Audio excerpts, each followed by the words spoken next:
DC SP সহ তাদের সকলকে বিচারের আওতায় আনা হোক এবং আমাদের যেসব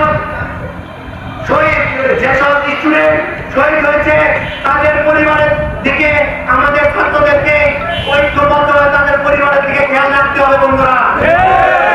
জবাবদারের রহমান একটি মেসেজ দিয়েছে, যেসব মানুষজন, যেসব শিক্ষার্থী, সাধারণ জনগণ যারা এই আন্দোলন করতে গিয়ে নিহত হয়েছে, আহত হয়েছে, চোখ হারিয়েছে, বন্ধুত্ববরণ করেছে, সবার পরিবারের খোঁজ খবর দেখতে জবাবদারের এবং তার সংগঠন বাংলাদেশ জাতীয়তাবাদী দল, বিএনপি সহ বিএনপির অঙ্গ সহযোগী সংগঠন, ছাত্র দল, যুব দল, স্বেচ্ছাসেবক দল সহ যত সহযোগী সংগঠন রয়েছে তাদেরকে নির্দেশ দেওয়া আছে তাদের পরিবারের সবসময় খোঁজ খবর রাখতে।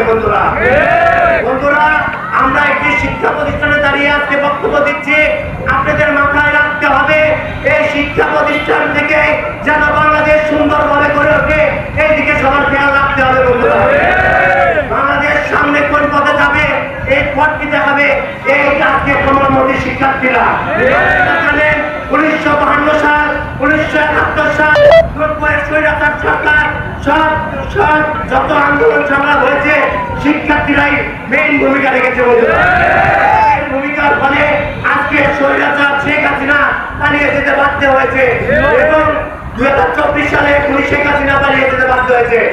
এইভাবে ঐক্যবদ্ধ হবে আমরা যদি কাজ করতে পারি আজকে সোনার বাংলাদেশ হিসেবে গড়ে তুলতে বেশি সময় লাগবে না বন্ধুরা।